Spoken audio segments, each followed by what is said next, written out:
engagement. Right, so what does that entail in a practical sense? Like we're only in second year, so it's a bit... Any intellectual property that any academic has that is patentable or has a commercial application, I will look to do all the due diligence to see if there's a market application for it, see if it can be patented, to actually go through and patent it, and then look for companies to commercialise it, or be it a licence or spin out the intellectual property. All right, and also and everything to do with collaborative research with companies. So like that's what we would call open research, where you're collaborating with other research facilities and other people? I think we should be very careful with the word open. The word open has some implications on ownership of intellectual property. All right, okay. Open means it is open for anybody to go and use, whereas when we collaborate, we don't collaborate where the intellectual property is openly owned. Mm-hmm. The university will own the intellectual property, mm-hmm. and then it will look to an option to commercially license the intellectual property to the commercial party. That's quite, and there would be questions around that actually later on. That's quite interesting. And the reason that we often have to have that is if you're doing collaborations where you are using RC UK funding, government funding, mm-hmm. you do have EU legal and charity law obligations. So there's legal reasons why you have to do that. Right, okay. What organisational structure exists at the Institute? We had a look on the website and we've seen a structure, like a business structure that looks hierarchical, but we weren't sure if that filtered down to the research facilities. Are they hierarchical structure or are they quite flat? Do you just have a matrix structure here? I don't know in the context of your question. The research, the Roslin Institute is the research arm of the veterinary school, mm-hmm. which is part of the College of Med and Vet Med at the University of Edinburgh. The Roslin Institute itself is split into 4 divisions, but the lab facilities is shared across all of the 4 divisions. Mm-hmm. So would you say that's just quite, they don't really have like someone at the top, it's nothing like that, it would be just quite flat then, there's no really anyone? No, we have an institute director. And then each division has got a head of division. So that's quite hierarchical, isn't it? So is it David Hume? Yeah. Is the institute director. Right, okay. Yeah, we've talked about it. Yeah, and then that filters down, okay. Do you think the organisational structure encourages or inhibits creativity? Organisational structure? Yeah. Utilised properly, absolutely can benefit, because you can create a culture that is pushed down from the top management as well as growing up from the floor up. Because we normally see, like sometimes we're hierarchical because sometimes information is only flowing from the top, like from the bottom up. So sometimes that can inhibit creativity. But I get what you mean. Like sometimes if your culture's good, because that was the culture's good, and our culture for knowledge exchange is led from the institute director, and he actively encourages people to go and do it and leads from the front. So I think a hierarchical structure is not a limiting factor to that, but the person that you have in your hierarchical structure must have a pillar where they're not only interested in research but they're also interested in commercialisation. That's a great answer, because the next question is going to be about strong leadership at the Institute, and you see if it's visionary. Yes. So completely. Does the physical environment encourage innovation, or could it be improved? It encourages, because it's open plan, and the only eating facility is downstairs, and so it actively encourages people to use the common space. They set up experiments in the lab, but it's not their space. They clean down and they make it available for the next person. It's intended entirely to be collaborative within ourselves and not to be a silo. Silos will always exist, but the building is maximising the opportunity to limit silos. I know the institute itself looks pretty top of the range as well. I think when you work somewhere that's really new, it's exciting to bring people in. I always argue to any visitor it's much more like research and development division of a commercial organisation than it is of an academic institute. But the quality of the research is rated 5. I mean, it's leading edge, world class science, but done in a very open and collaborative. We also have, and I know it's in your questions, we also have some processes that means anybody that wants to apply for a grant needs to run it past the Science Management Committee, and they have the opportunity to see if there's somebody else in the institute that can add value to that grant. They will link them in. They'll turn around and say that's absolutely fine, but go and speak to them because they will add value to your grant. So that's a process thing. That's nothing to do with the way your building's set up. That is just purely your operational practice. Okay, that's good. Yeah, really good. Yeah. Does the Institute invite open innovation and external collaboration? Or does that just kind of come Be about? careful what open innovation is, as I've said. I think ours is slightly different to your context. So be careful. Absolutely, we encourage collaboration. There's no way that you can do science without understanding what the impact is going to be in the world. Mm-hmm. And so companies will be able to work with you. So we have strategic partnerships with companies, which means that we get together on a quarterly basis and actually, under confidentiality, look at where there's strategic interest in their market sector and what's in our research domain to support that. So yes, that is a collaborative culture, but the intellectual property that's generated from it is not necessarily open. And that's the important thing I've said. You've got to stress open collaboration is different. Yeah. So you actually work with private companies as well? Yeah. So private companies who maybe say this is something we want, because we've got some questions sort of around that. But I wondered if you mainly shared your research, you know how you have to publish in journals and things. If you mainly shared your research with other universities, so I was quite surprised. You have to publish everything that you do. Mm-hmm. If you enter a collaboration with a commercial party, it depends on your commercial terms. Now, if they are paying the full economic costing plus an overhead element to it, FEC plus as we would call it, then they may wish to, like a collaborative research, may wish to own that intellectual property. Right, okay. But we would always then look to publish. So it depends what you put in your contracts. It's very much then about your discussion with the company and making sure that you agree terms that are strategically interesting to both parties. Yes, they want the science done, but yes, we want publications out of it. But you're always giving them the opportunity to review the publication for confidential information, and you're not putting confidential information in your publication. That's what you agree not to do. But you're still publishing the science. Right, I get you. Okay. But any of the science that has got patentable IP in that will be under an option for them to license it, and it will not be open. Yeah, because they would want other companies to copy what they well, if it's patentable IP, you'll patent it. And then it doesn't matter what you've got in the publication. If another commercial party wants to use what's in a publication, they're breaching your patent.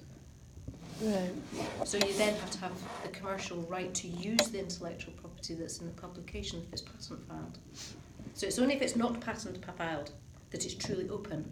Right, okay. This is really interesting. Watch what we're would you say that new projects initiated at the Institute are mostly radical or incremental innovation? Both. We kind of thought that. Do you have any examples of any that was completely radical, that just came from an idea at the Institute and no one else?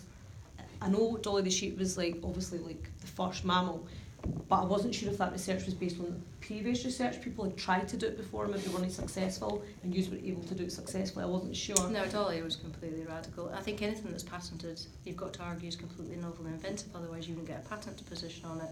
So we probably file in the region of 4 to 5 patents a year.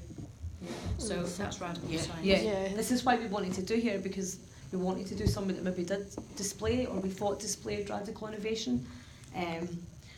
So how does the Institute generate the ideas for new research projects? This is probably our research stage when we're trying to work out how you get to your ideas and implement them. Do you sit around the boardroom? Do people talk about what they want to go into research? No. All academics have to have independent freedom. They're awarded, and it is the nature of academic work that you are your own generator of ideas, and you have to be given that academic freedom to do that, because if you try and constrain it, you will not get the radical ideas coming out. So they're allowed to basically research what they want? Within a theme. Within a theme, so what was food and animals? I mean, they're only going to you're recruiting them because of the expertise that they've got, and they've got an expertise and a skill set in a market, and generally in a market like they've usually got something like, for us, something like porcine infectious disease expertise. We're not going to go and recruit somebody that's got expertise in fabric. Yeah. So I mean, the fact that you've recruited them is because their expertise skill sets fits with your strategic research direction. But within porcine infective disease, they may choose to go and look at a particular area of the disease, a pathway of disease or a particular vaccine or a diagnostic. They're free to do that. And that's their choice. Individual that is absolutely their choice. That's the creativity of their own choice and expertise, and who they collaborate with, and when they go to conferences, who they speak to. If you stifle that, then you can meet somebody really good and go, that's not what I'm here to do. Yeah, I understand. So they don't have given the freedom to realise something really exciting there. They've got to go and get grant money in, so they're going to have to write a grant. Yeah, and I take it as well, like you were saying, this office is set up, and the whole place is set up for collaboration, so you can get ideas over the water cooler. Yeah. People can talk to each other and think, we wouldn't mind collaborating on this, or Correct. what do you think, this is a good idea, or so do you think that happens quite a lot here? Absolutely, and there are divisional meetings quarterly. So there is a top-down communication strategy where you do have, the divisions are broadly split into four classes of biology, and the genetics is probably an underlying theme that goes through the other three.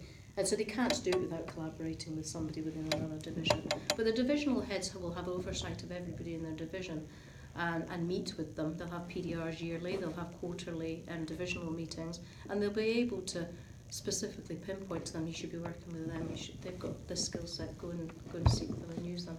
But as business development, I work with every single academic in the building, and if I see an expertise of similarity, I'll go and pinpoint them. And not even within the institute. If I see somebody in chemistry with a skill set, I'll go and point them to chemistry. It must be an exciting place to work. Yeah, no, already. definitely.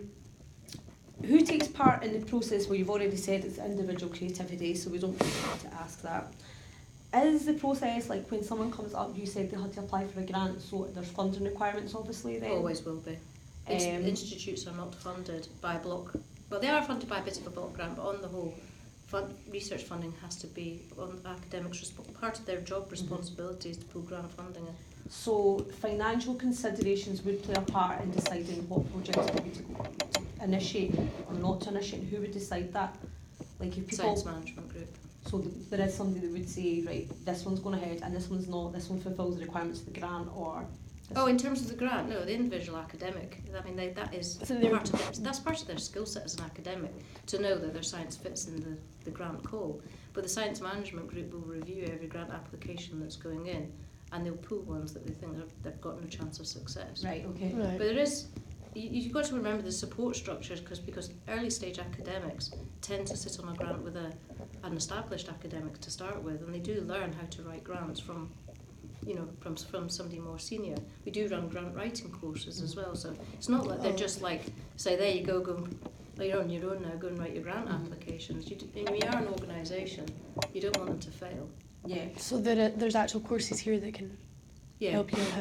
Right, okay. But they're managed just within ourselves. They're not formal courses, they're just senior academics doing presentations to early stage academics, saying this is the pitfalls to watch for, this is how you write a good grant, this is kind of what they're looking for, this is what you should and shouldn't do. They're quite low key in that sense. They're not like us pulling in people from outside. Would the fact that something might be commercially successful be a consideration within the institute? Like, say two people had the grants and your science development manager decided what one they were going forward with. Do you think it would be a consideration if one might be commercially successful? If you get two academics putting a grant in, they've both got scientific merits of why they should put that in. Commercial would not be a decision of why you would go for a grant or not, except if the grant was a proof of concept, what you call the gap funding schemes. Because you remember, you've got fundamental grants, which is to generate research. And then once you've generated research, you've got grants that on the technical readiness levels are further up. You've got to show some form of commercial path on those. In fact, you've got to show a commercial path on all grants, but on the ones that have a proof, have shown a piece of science and you've got a patent and you want to take them on to commercial income, there's different grants for those.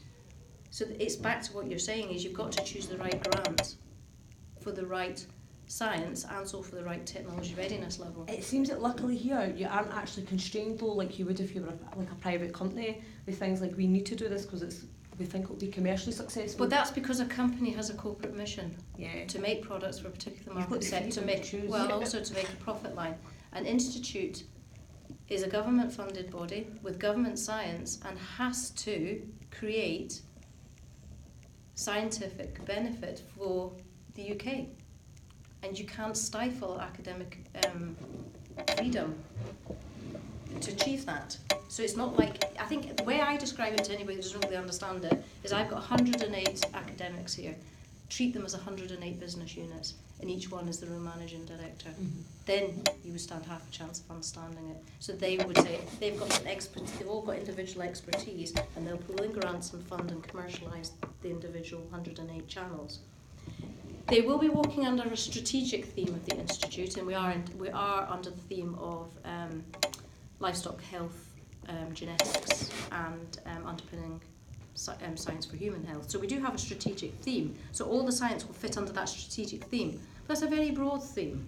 And individual science tends to be very deep and very narrow. So if you can imagine these narrow channels sitting under that global banner, they have to have academic freedom to fit under that banner. But it's not like you're going to turn around like in a commercial organisation and say, right, that product's going to have to make X million pounds over the next years, and it's got to strategically fit in with the direction of where we're taking the company. So yeah, I mean, you can never compare a commercial company with an academic so much more freedom here, though. But that would be the same in any university. There will always be that academic freedom in a university that a company would not be able to allow. If they want to do that, then they do it by collaborating with academic institutes. That's how they explore their freedom. I find it quite a lot here. Like, there's so much information. I just keep looking here to make sure it's still recording. I'm like, please don't go. Keep glancing. So we were saying, what would be the main reason a project you think would be actioned? But you've kind of covered that as well. It would be the one that had the most benefit to number one, what its likelihood is to actually be successful in pulling the grant funding in. We have to pull grant funding in. We can't support the people in the building if we don't have grant funding. So that's where the science, is that what the people There's two things they're going to look. They're going to look at the likelihood of it succeeding, and also that it does fit within the strategic umbrella, that it sits within animal breeding, it sits with animal health, or it sits with the underpinning science. As I say, that's very broad. I can't imagine any project not fitting under that banner, to be brutally honest, because they wouldn't be employed in the institute. Yeah, I was going to say, if you're employing them, they're going to... they'll just think, I'm not a right fit here. If I'm studying fabric, I'm really in the wrong place. So they are looking to see that it fits in the core themes. So there is some core themes that they do need to show that it fits to. But after that, it would be basically to check that it would just be almost sanctioned that, this pretty much fits the bill, and there's a likelihood of going ahead and getting successfully funded. Who would have the final say? You said that was the science director, right? Final say for what? Who would have the final say over the process? Who would action? Which one would go forward? Science management group. Science management go right group. Science management group. So it's a committee of about 6 people. Right. Okay. Across all the divisions. Oh yeah, across. Okay. How does the institute? Wrong one. How does the institute go about implementing a new project? Are there set stages? Like from the grants maybe successful, how does the project then go to begin? I suppose it's different because they write a project plan when they get grant funded, and they meet the project plan. So it's quite a simple process here then. Once the money is there, that's it. Well, the onus is on them to deliver what they say they'll deliver on the grant, because you do have reporting to do on your grants. I mean, the government doesn't hand money out and then go, off you go, I'll not bother checking that you've done it. So there are reporting processes. So it is formal, and you do have to do some reporting back to the funding body on project progress and funding and the project spend. Again, it's a lot looser than it would be in a commercial situation, isn't it? They've got so many hoops that they would have to run through to implement something. I'll just stop you now. Do not compare an academic institute with a commercial company. It is wide apart. We were only thinking it obviously because a lot of people we're the only people that chose to do a research facility, and most people chose something commercial to do for the creativity and innovation. But we really wanted to do research because we felt this would be a completely different... They're fundamentally different, and I just don't think you can compare them with you will stifle academic freedom in an institute if you put such a formal structure on of saying that if that project cannot return an investment, you're not getting to do it. How are you ever going to make the next stages of finding Eureka? Completely agree. We were really excited to come here. Who would oversee and review the stages? Is it a self-auditing process, self-reporting, when you're going through the process of bringing your project to life? Because you said each person is like their own business manager, or do they sort of have to keep tabs, like keep reporting into somebody as they're going along? Well, they will have to report somebody, the funding body. Funding body. When you're given funding, you're given it on funding terms and conditions, and you have to meet those terms and conditions of the grant. You're reporting periods in your grant. You will have to report your grant to the funding body. And is it only overseen by the funding body, or is it overseen by people in the university as well? Would that be like their head division? No, just... Not officially. You might find unofficially they probably do it. Yeah, just to keep an eye on. But 9 times out of 10, just the funding. Yeah. Okay, how does the Institute, this is what you were talking about earlier, which was really interesting, how does the Institute protect any new findings, and how do you protect your work from being copied? And stupidly, naively, before I came in here, I thought, or is this not a consideration? Because I was thinking in terms of, how you publish papers, and I thought maybe it's a bit of a free-for-all, but you've just told me that's completely... No, if you publish your paper, bear in mind when you publish a paper it's your own copyright, for starters. Yeah. See, I didn't know anything about that. So that's your own copyright for your publication. But if whatever you've put into your publication is science that anybody can go and use, unless you have put a patent application to protect your intellectual property. But if you've not put it... that? Yeah. Was Dolly the sheep patented? Yeah. That's quite interesting as well. So, as I said earlier, we patent about 5 or 6 technologies a year. So, I mean, if you've got a patent application, you put your publication out the door, but it doesn't mean anybody can go and make things that you have put your patent application for. So, the process, obviously, the Eureka moment with Dolly, that's patented, and that's top secret then, the way that they... Well, no, when it's patented, it's not top secret, that's the point. Right, so but people can't copy it, but they can see it. They don't have the right to use it. But they can so see they your know science. how you did it, but they can't They don't have the right to use it. So it's not private. That's the point. It's private to the point of 18 months. You file your patent, and it's private for 18 months, and then it becomes public. And when it's public, if you want to go and use what's in that patent, do so at your own risk, because you could be sued. Could you then be... It's like figuring out whether you're probably going to know. A proud moment in the science community, that would be when you're able to publish your paper and everyone can see the process, how they did it. The very big difference between an academic institute and a company is academics must publish. It's their bread and butter. They will only be good academics when they're being cited for their research through publications. But a lot of the science is very, very early, and so you're patenting at a very early stage. What a commercial company would do is not publish, and they'll put it in the filing cabinet and keep it private. Once it's done. An academic institute is not provided the luxury of just putting the Coca-Cola recipe in the cupboard. Yeah, we looked at your stuff with the GM chickens as well. Yeah, that was really good with the cancer, the proteins and the eggs. Is that process patented as well? That particular one isn't. There's lots of know-how in that. Well, so I thought... it's not patented by us. There is a patent out there, but it's by another company. So what you've got to understand is the proteins that we make still require an awful lot of know-how.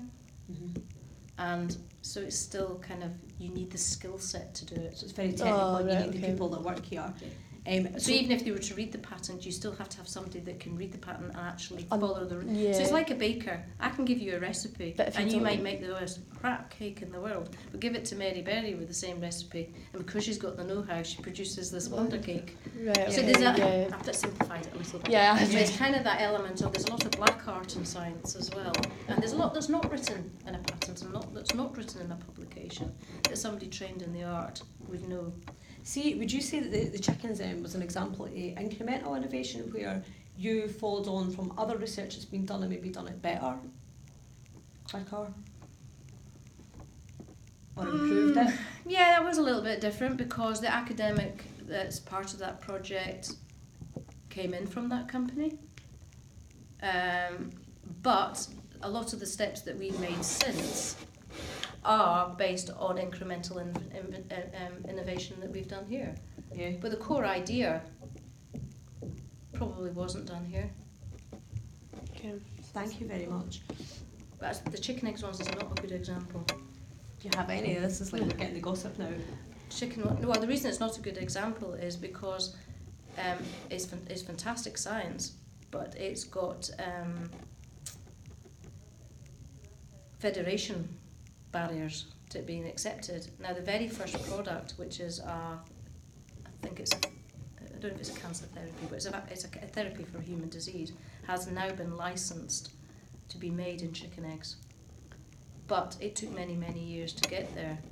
So you know, there is a lot of, like, GM foods, there's a lot of people are quite scared of GM. We could make the science tomorrow, but we wouldn't be allowed to sell it. So Yeah. it's not just about what you technically can do, it's also about legislatively where you're allowed to go with a lot of technology and science as well. So, I mean, Dolly the sheep, we could go and make a cloned baby tomorrow. Yeah. We're not allowed to go and do it. The law does not allow us to do it. So you've got to make sure that you're working within the constraints Yeah. of what you're allowed to do as well. Yeah, I get that. And we was going to ask you sets the criteria for a successful project, but you'd already answered that as well. Well, other questions. And you'd already who evaluates and oversees, and that was done as well. So that's us pretty much finished. Apart from, would you take 2 minutes to do the course score with Kirsty? Thank you so much for speaking to us today. It's been fascinating. There's so much that things come out with this. How did you get all of that? How did you print it down? Yes. I took a plan. That's why I asked you to print as well. Well, I didn't even know how to leave that to him, so I was thinking, please tell me. Oh, do you have to write my thoughts as well? How long have you been working here, Helen? About 7 years. It must be a fascinating place to work, though. I don't think it'd ever get boring. It just doesn't No. seem like it No. would be somewhere. So it's like being an artist, it's just you're doing it with science.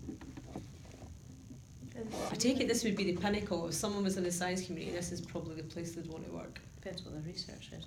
Anything to do with Yeah. animals. Anything about animals, Anything to do with animals, you must. Depends what the research is. If they're studying cancer, no. I will. But When it yeah, comes to anything with animals, yeah. human kind of thing, I'm reading about your report as well. Can I stop this now? Are you killing me so much? I will